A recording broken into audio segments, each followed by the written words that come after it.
আমাৰ যিটো BPF দলৰ যিটো ৰেলী প্ৰগ্ৰাম সেইটো 3 দিন হৈ গ'ল আজি মিলাই আৰু আমি সেই যিটো ৰেলী কৰি পেলাই যিটো পাব্লিক মিটিং সেইটো আমাৰ 40টা সমষ্টিত এবাৰ হ'ব আৰু আমি ভাবিছোঁ বিহুৰ আগে সেই প্ৰগ্ৰামটো আমি শেষ কৰিম।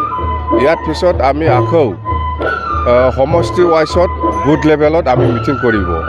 ইয়াৰ পিছত আমি নেক্সট প্ৰগ্ৰাম আছে আমাৰ মানে মাছ গেডাৰিং মানে ডিষ্ট্ৰিক্ট ৱাইজত হ'ব সেইটো।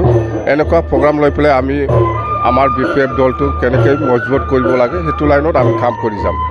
ঘটনাটো হ'ল সেই অভিযান বা সেই যিটো আমাৰ ৰেলী প্ৰগ্ৰাম ইয়াৰ মেইন উদ্দেশ্যটো হ'ল আমাক BTC অঞ্চলত শান্তি লাগে, BTC অঞ্চলত উন্নতি লাগে, সেইটোৱেই মেইন এজেণ্ডা আমাৰ BPF দলৰ।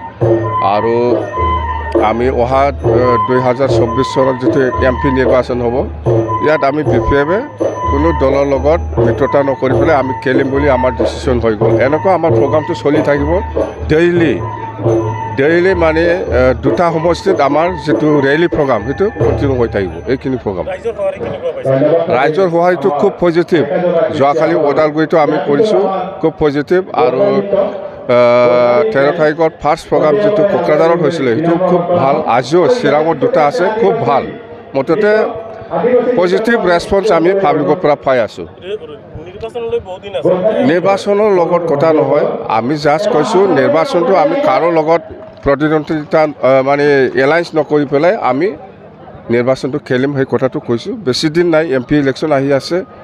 কিন্তু আমাৰ কথাটো হ'ল BTCটো আমি কেনেকৈ বচাব পাৰে। BTC আজি ধ্বংস হ'বলৈ গৈ আছে, সেইকাৰণে আমি এইবিলাক প্ৰগ্ৰাম ল'বলৈ বাধ্য হৈছোঁ। UPPLক আমি একো নকওঁ, ৰাইজে জানে, ৰাইজে দেখি আছে কি কৰি আছে কৰা নাই, ৰাইজে সেইটো উত্তৰ দিব। আমাৰ দলৰ উদ্দেশ্যটো হ'ল মানে BTCটো বচাই ৰখা। আমাৰ BJPৰ লগত আজিলৈকে মিত্ৰতা হোৱা নাই আৰু আমি ভাবিছোঁ কোনো দলৰ লগত মিত্ৰতা নকৰি পেলাই আমি নিৰ্বাচনটো খেলিব। সেইখিনি কথা।